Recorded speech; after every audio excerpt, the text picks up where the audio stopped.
merupakan mata pelajaran pendidikan agama Katolik dan budi pekerti.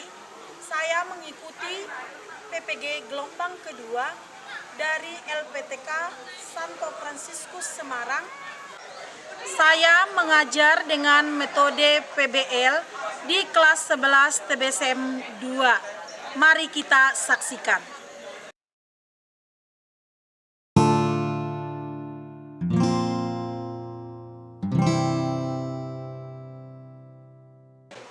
Selamat pagi anak-anak. Pagi, Bu. Apa kabar? Baik, Bu. Ya, syukur kepada Tuhan karena kita bisa berjumpa di pagi hari ini dengan keadaan baik. Nah, anak-anak, sebelum kita memulai pelajaran kita pada pagi hari ini, alangkah bagusnya Ibu dulu, coba dulu dirapikan dulu mejanya. Nah, kalau ada sampah-sampah, coba dirapikan dulu, nakku. Sudah rapi semua? Sudah, Bu. Sudah? Iya. Nah, kalau sudah rapi, Ibu mengabsen dulu.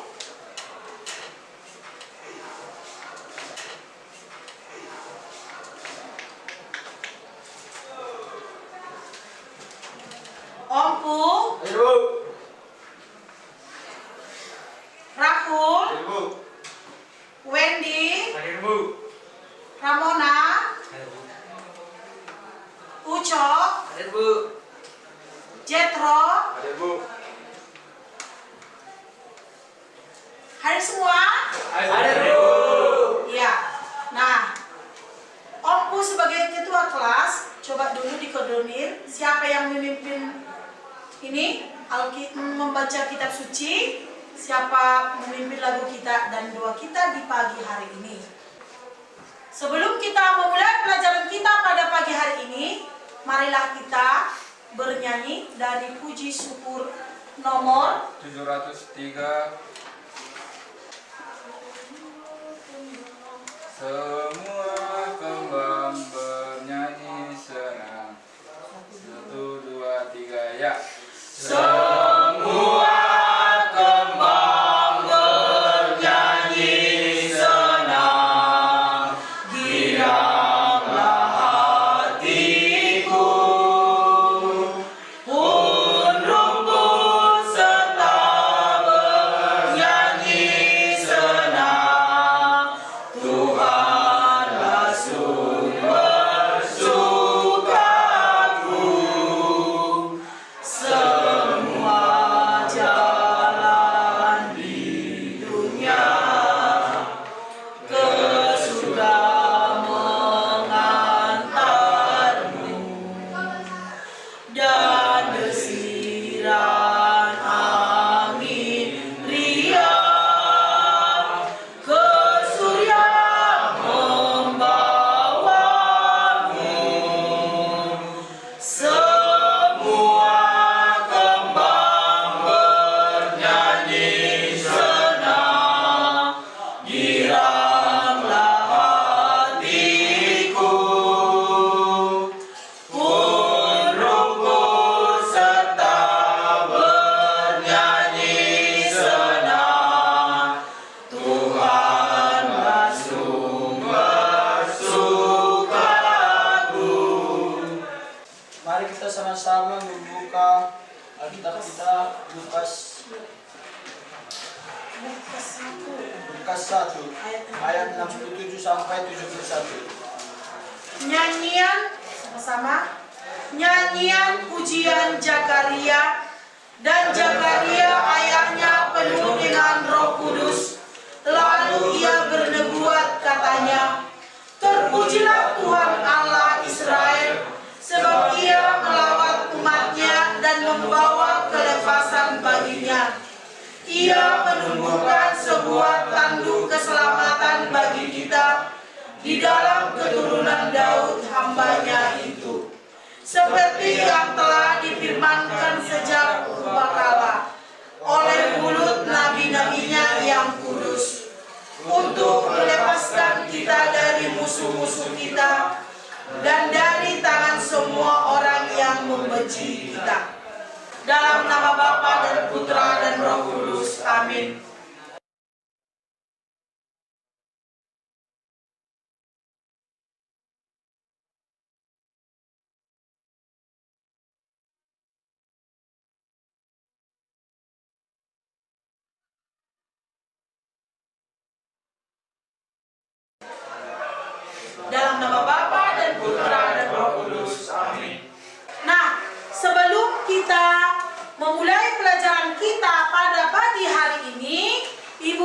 tanya dulu.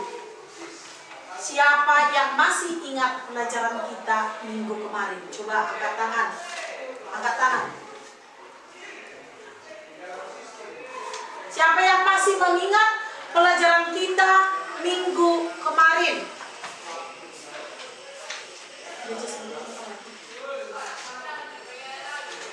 Ada yang masih mengingat? Bu, Ya, coba Rahul. gereja sebagai umat Allah, Bu. Iya, gereja sebagai umat Allah. Nah, pada pagi hari ini kita akan mempelajari gereja sebagai persekutuan yang terbuka. Nah, gereja sebagai persekutuan yang terbuka. Tujuan kita untuk belajar pada pagi hari ini agar peserta didik mampu memahami gereja sebagai persekutuan yang terbuka dan bersyukur pada Allah atas rahmat sebagai anggota persekutuan terbuka serta menghayati dalam hidup sehari-hari. Jadi kita diajak agar kita bisa menjadi orang-orang yang beriman serta bersyukur kepada Allah, karena kita sebagai anggota gereja yang terbuka. Nah, jadi atas sebagai anggota gereja yang terbuka kita bersyukur kepada Allah. Nah, untuk itu, apa itu makna gereja sebagai persekutuan terbuka? Makna gereja sebagai persekutuan yang terbuka bahwa gereja itu harus bisa berdialog kepada agama-agama yang lain. Tahu arti berdialog? Berkomunikasi kepada antar agama yang lain, antar sesama, tanpa membeda-bedakan suku, ras, budaya, bahasa, bahwa kita itu adalah semua adalah satu. Nah, jadi gereja Katolik terbuka menerima, tidak dilihat, tidak pandang bulu. Nah, oh itu suku Karo, itu Jawa, oh itu Simalungun. Tidak, bahwa gereja Katolik terbuka menerima siapa saja. Maka kita harus bisa berdialog, berkomunikasi antar sesama manusia. Nah, yang kedua, bagaimana mewujudkan gereja sebagai persekutuan terbuka? Mewujudkan, menempatkan dalam kehidupan kita sehari-hari. Nah, haruslah kita bisa bekerja sama, menumbuhkan rasa persaudaraan antara sesama kita. Nah, terhadap agama Muslim, kalau mereka merayakan hari-hari besar, coba kita saling untuk menghargai. Nah, di situ sudah menumbuhkan persaudaraan yang baik antar umat beragama. Nah, untuk mendalami pelajaran kita gereja sebagai persekutuan terbuka, Ibu ada satu video. Coba kamu lihat. Nah, ini tentang dokumen Abu Dhabi tentang persaudaraan manusia antar dunia. Itu ya, coba kamu amati. Setelah nanti kamu selesai menonton video, nanti ada pertanyaan Ibu. Jadi Ibu tahu siapa yang serius melihat videonya, mengamati, menyimak apa-apa saja yang terjadi dalam video ini. Tadi dokumen Abu Dhabi tentang persaudaraan manusia, perdamaian dunia dalam hidup beragama. Nah, udah Sudah dilihat anak-anak? Sudah? Sudah dilihat tadi videonya?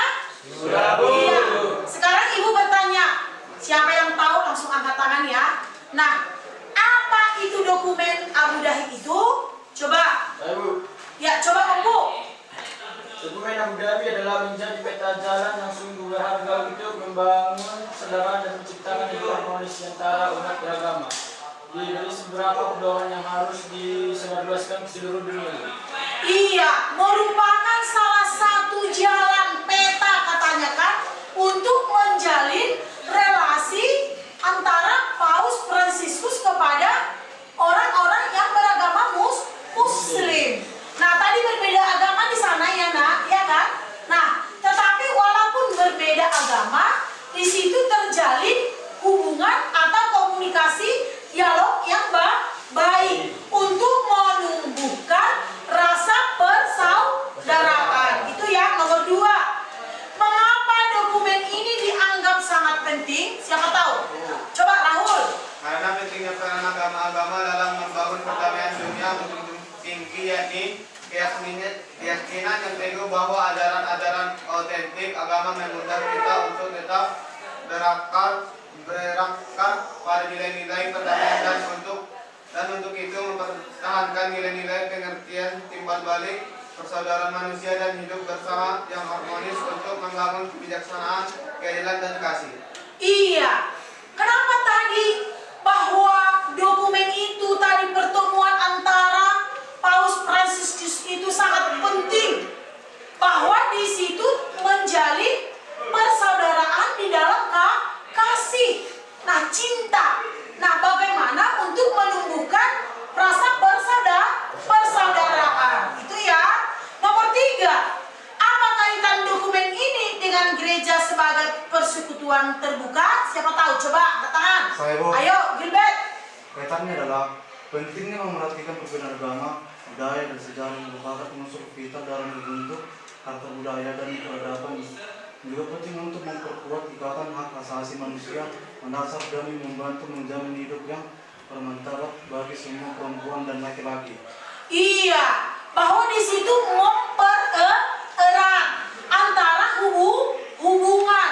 Bagaimana cara mempererat itu? Bahwa gereja sebagai persekutuan terbuka menumbuhkan rasa persaudaraan kita tanpa membeda-bedakan agama, budaya, suku dan ras.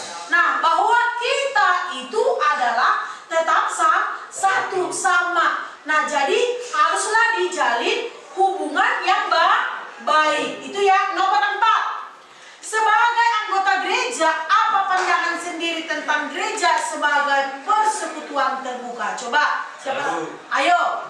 Adalah untuk berdialog antar umat beragama yang berarti berkumpul bersama dalam ruang luas nilai-nilai rohani, manusiawi dan sosial bersama, dan dari sini meneruskan keutamaan moral tertinggi yang dituju oleh agama-agama. Ini juga berarti menghindari perdebatan yang tidak produktif. Iya, jawaban kalian itu adalah benar. Nah, ternyata tadi benar-benar kalian simak tadi video yang ibu berikan pada pagi hari ini. Nah, untuk mendalami bahwa penjelasan dokumen Abu Dhabi itu, Paus Fransiskus Imam Besar itu, memberikan peristiwa merupakan tonggak sejarah baru Gereja Katolik yang selalu membuka diri, membangun persaudaraan sejati antar umat manusia. Yang kedua, bahwa dokumen Abu Dhabi itu menjadi peta jalan sungguh berharga untuk membangun perdamaian dan menciptakan harmonis antar umat beragama, dan berperan untuk merupakan salah satu pedoman ya. Nah, pedoman antar umat beragama. Bahkan disebarluaskan ke seluruh penjuru bahwa haruslah bisa kita menciptakan rasa perdamaian. Nah, bahwa kita harus bisa bekerja sama, antar umat beragama. Bahwa tadi Paus Fransiskus itu menekankan bahwa rasa persaudaraan kita itu bisa diikuti. Iya. Untuk mendalami pelajaran kita lebih dalam, bagaimana pandangan kitab suci tentang makna gereja sebagai persekutuan yang terbuka. Nah, bahwa di sini coba kamu lihat di bukumu, di buku paketmu, di situ ada pandangan kitab suci tentang makna gereja sebagai persekutuan yang terbuka. Udah dilihat? Bisa dibaca? Bisa? Gereja adalah persekutuan umat Allah. Ada di situ?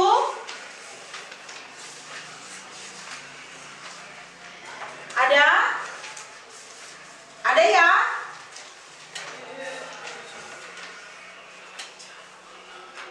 Ada? Ada. Iya.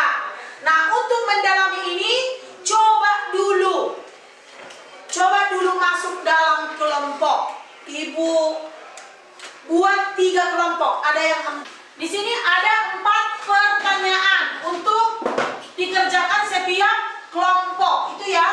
Paham? Dibaca dulu. Setelah dibaca, pandangan kitab suci tentang persekutuan gereja sebagai persekutuan yang terbuka. Coba dikerjakan dulu 4 pertanyaan. Dari 4 ini nanti dipresentasikan ke depan. Paham? Bisa? Bisa. Ayo. Ibu kasih waktunya 20 menit.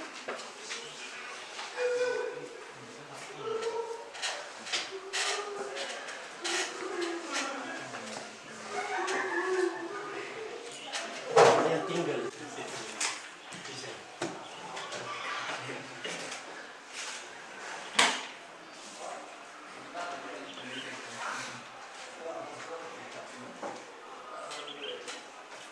Pak, ini ada kursi, Pak. Capek Bapak nah. Tidak apa-apa, aku ada kerjaan di sini. Nanti saya kalau kerja.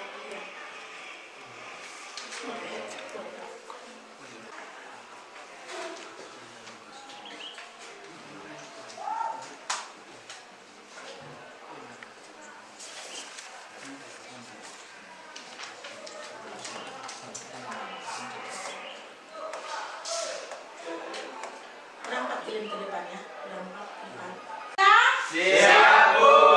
Iya, coba kelompok 1, coba dulu ke depan semua, presentasikan hasil dari diskusi kelompok kalian. Ibu persilakan.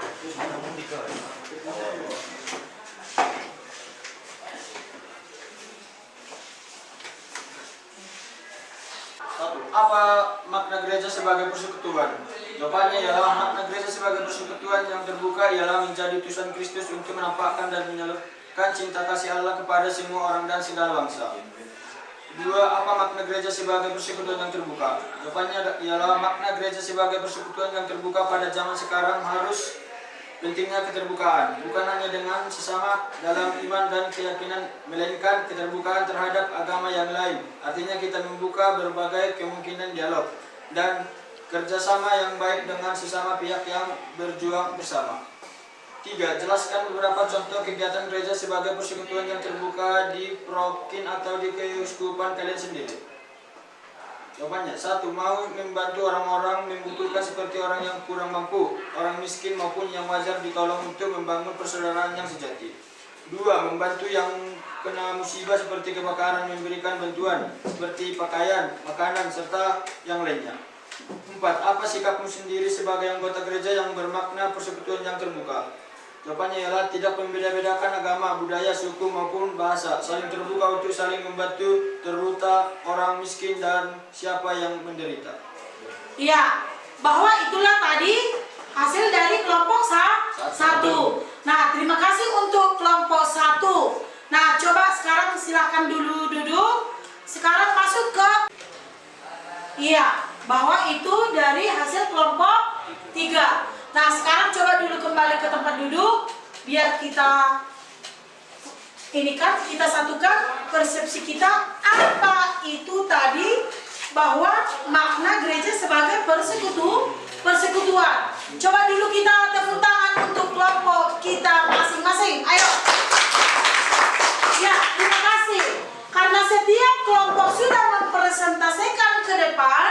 Nah, sekarang coba kamu perhatikan. Kita satukan dulu pendapat kita bahwa gereja itu adalah persekutuan umat Allah. Semua anggota mempunyai martabat yang sama, dan bahwa walaupun kita berbeda-beda tetapi kita memiliki martabat yang sama. Itu ya.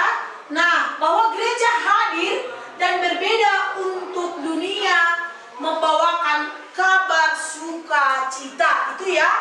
Nah, membawakan kabar sukacita bahkan terutama bagi kaum orang-orang yang miskin, orang-orang yang terlantar, orang-orang yang menderita, yang mengalami bencana alam, yang benar-benar wajar kita bantu ya, bahwa gereja hadir memberikan perhatian.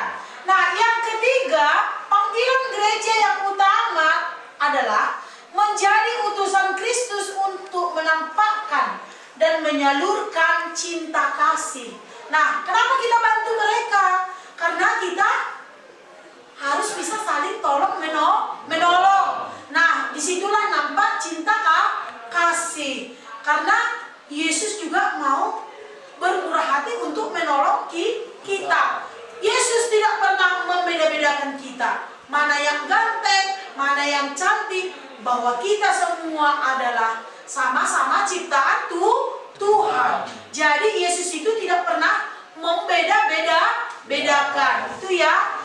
Nah, yang keempat, setiap anggota gereja mendapat tugas berdasarkan potensi dan kemampuan bagi terciptanya tata dunia lebih baik. Dengan demikian anggota gereja sungguh menyadari bahwa bukan hanya dirinya atau diri kita sendiri ya, bahwa tadi kita antar agama itu pun harus bisa menjalin relasi dengan yang baik. Nah, kenapa? Harus menumbuhkan rasa persaudaraan. Ketika kita berdialog, ketika kita menumbuhkan rasa persaudaraan kita itu, disitulah nampak bahwa kita adalah sebagai pewarta Kristus. Tidak pernah kita membeda-bedakan antara agama yang satu dengan agama yang lain, bahwa itu adalah satu. Nah, untuk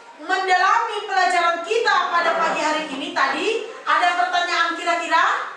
Sudah jelas semua? Iya, sudah jelas.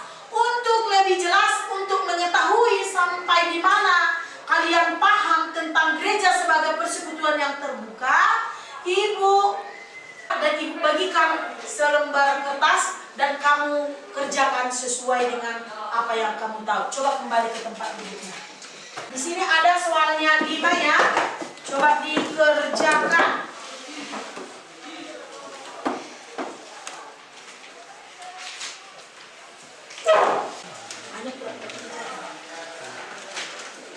Udah dapat semua? Ya, coba kerjakan. Ibu kasih waktunya 15 menit. Paham? Kerjakan 5 soal ini. Sudah? Untuk mengetahui sampai di mana kalian mengerti, memahami pelajaran gereja sebagai persekutuan yang terbuka. Paham? Mengerti? Ya, ayo kerjakan. Ibu kasih waktunya dengan waktu 15 menit.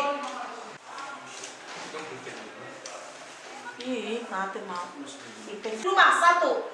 Peserta didik membuat rencana aksi untuk ikut terlibat dalam kegiatan sosial kemasyarakatan, khususnya di lingkungan rohani dan lingkungan sosial. Coba kamu kerjakan tugas di rumah. Paham? Ini tugasnya di rumah ya. Dikerjakan. Sudah? Udah dicatat? Iya. Nah, Untuk itu coba ini ada refleksi kamu isikan. Refleksi peserta didik. Sudah? Bisa kamu tuliskan di sini. Nanti nampak dari sini, nanti Ibu lihat dulu. Nah, refleksi peserta didik. Coba kamu kerjakan. Di situ ada 3 soal ya. Kalau sudah siap, bisa dikumpulkan ke depan.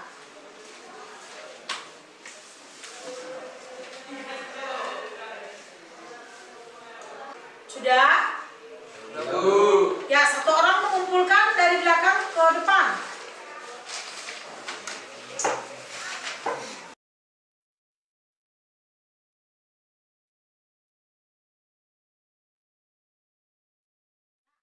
Udah terkumpul di sini semua? Sudah, Bu. Iya. Nah, untuk menutup pelajaran kita pada pagi hari ini.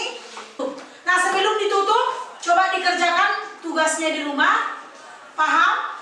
Paham, Bu. Jelas semua? Jelas, Bu. Iya. Sekarang coba kita tutup dengan doa penutup. Mari kita berdoa. Dalam Bapa dan Putra dan Roh Kudus. Amin. Ya Tuhan, kami telah selesai belajar agama. Terima kami ini melalui nama Yesus Kristus kami berdoa. Amin. Dalam nama Bapa dan Putra dan Roh Kudus. Amin. Ya, terima kasih. Sampai jumpa.